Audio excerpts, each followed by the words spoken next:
Just 2 hours from now, 11 candidates hoping to be the next president take the stage for the second Republican debate. As we all know from the poll results following the Fox News primetime debate, it's anyone's game.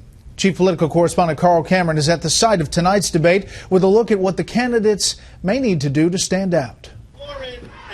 On the deck of the USS Iowa, the frontrunner last night delivered what was billed as a national security speech ahead of tonight's debate. Without saying how, Donald Trump promised to put veterans in private hospitals when the VA's backlogged, a practice that's already underway. The veterans are going to go to private doctors, private hospitals, public hospitals, and we're going to reimburse those doctors and those hospitals. He made a startling comparison.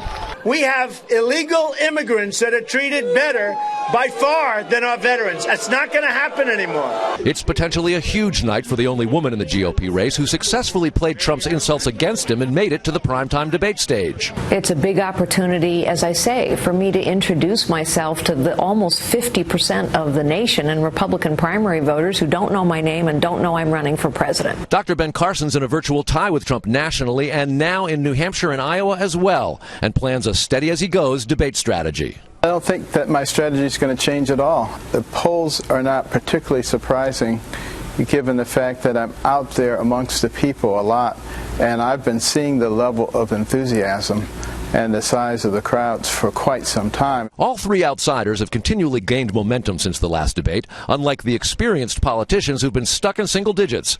Jeb Bush needs to show he has the brass to beat Trump. Scott Walker has to restore his relevance. Ted Cruz needs a breakout moment if he wants to win Trump's supporters. Kentucky Senator Rand Paul, who says he wants to give Trump both barrels, went to a shooting range and blasted the tax code today. Marco Rubio needs a charismatic moment to remind voters of his potential, and Ohio Governor John Kasich needs to accelerate the ascent he began in the first debate. Struggling for traction in the polls and on the trail, both Mike Huckabee and Chris Christie know their chances of catching on are dwindling. But that's true for all of the single-digit bunch. And organizers say the primetime debate may actually start a few minutes late, perhaps as many as 10 or 15 minutes late, but could go 2 hours and 45 minutes, perhaps even 3 hours. That means fatigue, irritation and frustration at perhaps not being called frequently enough, and even the need for a bathroom break could be such a distraction that any one of these candidates could end up having a rough night just because of the endurance test, Brett. Carl Cameron live at the Reagan Library. Carl, thanks. We'll have all the analysis post-debate right here on Fox News Channel.